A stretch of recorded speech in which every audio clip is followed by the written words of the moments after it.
base. Let's kick off our opening drive, brought to you by Chevy. This is our first down. Through all the ups and downs, I told him through all the times that he's cursing me out and I'm cursing him out in the field. I've been able to make this happen. Like you said, a first of this year, a first in 10 years. But I do want to say this goes to TB.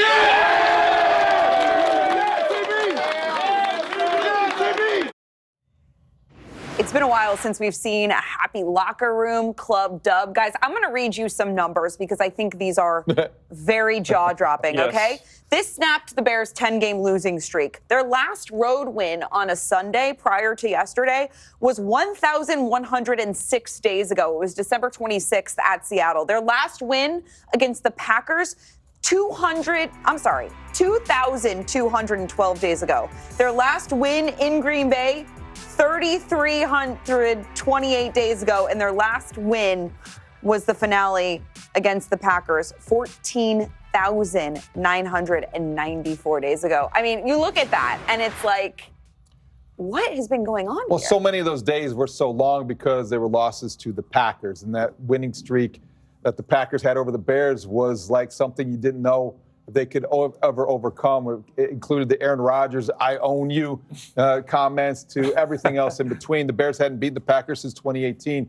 That's why they needed that. That's why you played this. That's why you played the starters. That's why there was value in playing Caleb Williams. Caleb Williams is 1-0 at Lambeau Field. Caleb Williams now has victory and an experience in cold weather in those conditions. He also has his first fourth quarter comeback. That is important when you're building off a rookie season that didn't live up to expectations. You can at least build off that last moment, Clay. That's why yesterday mattered as much as it did. Yeah, you know how many players in that roster have won against the Packers? None. Nobody. That's the first time anybody on the Bears rosters right now has beat the Packers. And you need that. You need that to know that you can do it, to beat the team that is typically ran the division. So that's huge for the confidence. Know you can win in Lambeau Field. Know you can beat the Packers. And this is coming off a season when you fired your coach for the first time midseason in 105 years. You had 4 games that came down to the last seconds that you lost. This proved to the team that they can win those games. And I don't know if you noticed, Matt LaFleur was the one that made the clock faux pas there. You know, he called the timeout, and then they kicked the field goal because he thought about going for it. If he would have let the clock run down and then kicked the field goal, they wouldn't have had time to score. So it was good to be on the receiving end of a clock mismanagement situation like the Bears were. To me, it feels like it's such a huge deal to have that monkey off your back. Next year, no one's talking about it's been this many years since you beat Green Bay. You haven't beat Green Bay. No one's done that yet. That's important. That's not a story anymore, especially for Caleb Williams, who gets to say, guess what? I went into Lambeau Field when the game meant nothing, and I won that game. I think it's a huge deal for just the culture moving forward. And even bigger to the McCaskies, who weigh those victories a lot more than they do the rest. All right, let's move on to our second down of this opening drive. Let's hear from Thomas Brown and what he had to say about Caleb Williams. He's got a killer instinct, and so he's really probably better in those moments than he is just on normal down and distances, which is there's a gap to be bridged when it comes to that. But I think the understanding of, one, how to create off schedule, but also being able to understand how to find voids in the defense, playing with tempo, and I think there's something to be said when it comes to critical moments and not panicking. So I think it's multiple opportunities that he's proved. That he's by far and away going to be a franchise quarterback. A lot of room for growth and improvement for sure, but he thrives in those moments. We're going to talk more about Thomas Brown in our third down, but let's talk first about Caleb Williams. What did he prove to you in that game yesterday against the Packers? I think he just reinforced that he is a consummate competitor. I think he's very good in the clutch. He doesn't get fazed or overwhelmed. The moment doesn't seem too big for him. When the Bears got the ball back with 54 seconds to go, there was an inner confidence within him, no matter what had happened previously or prior to that point. I think Caleb Williams makes you believe that anything is possible. You need a quarterback like that in charge. It is infectious, and the more he is around, Clay, I think you know that it's going to be something that permeates the locker room. So what I saw yesterday from Caleb Williams was something to build on. Again, he needed that moment as much as anybody in that franchise, frankly. I think that'll entice some of these big head coaching candidates to say, hey, this guy can go down the field and win a game. The thing that's most impressive to me, just being in huddles in that situation, the fact that he had the wherewithal to go to DJ Moore. Hey, I saw they were pressing you last play.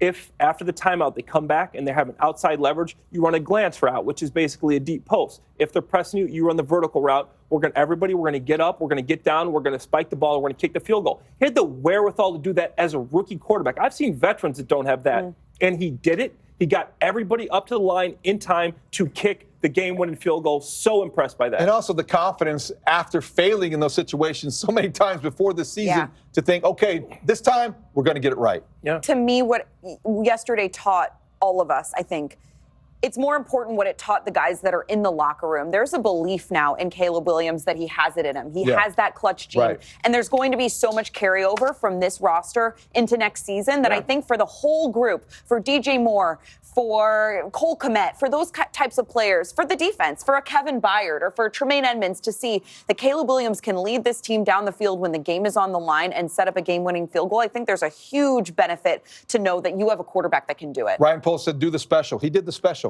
He did. Let's move on to our third down of this opening drive and talk about Thomas Brown, who will interview for the Bears head coach this week. Let's hear Thomas Brown's pitch for that job. I think having a chance to lay out my whole vision, the plan I have for this football team moving forward is going to be part of it. But I think them having a chance to see me in the building is something that, to me, should be more impressive than everything else. The situation I kind of had a chance to take over, having 3 different jobs in the same season, which I'm not sure that's happened before in the history of football. It may have been. I might be being dramatic. But it's going to be just more about myself, my personality, but also the plan for this organization. Thomas Brown was impressive at the podium as soon as we heard him speak for the first time. I think everyone was really energized and captivated by what he could potentially bring as the Bears head coach. We saw what happened when he was actually the head coach on the football field. Do you believe that he has a real shot to be the Bears head coach? I don't. I am very impressed by the way he's handled himself through a lot of different changes. He's had 3 different jobs. He alluded to that today. I have a lot of respect for the way he's handled the pressure that's been on him. He certainly is better at the podium than he is on the sideline.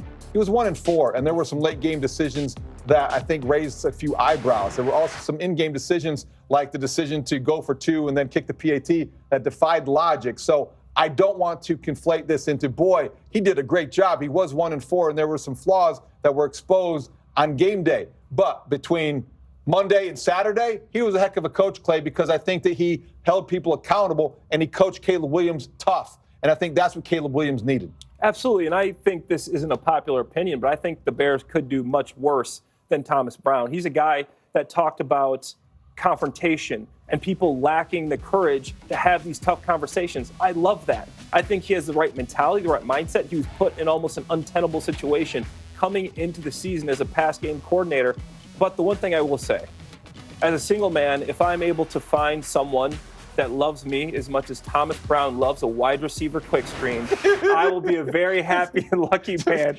This man loves a wide receiver screen. The way you start talking, I don't have a rose. I was like, are we on The Bachelor? I was like, what's going on? He loves his quick He screen. does. I man. think that'd be the first thing I'd ask Throw the next it coach. downfield. Get rid of that play. Yes. Yes. That's your pitch to all the single ladies out there. DJ Moore did score on that same play, but they went to it one time too often. Yeah. And you talk about the way that he led the team in late game decisions. I think it's also sort of about the way that he led the team in early game decisions. They were off to a slow start, and so many times it just felt like this team wasn't ready to play, and it was coming down to so many in-game decisions. Even that just the didn't pan football out. romantic in Clay has to acknowledge that. By the way, with yesterday's victory for Thomas Brown, Matt Eberflus remains the only Bears head coach that never beat the Packers.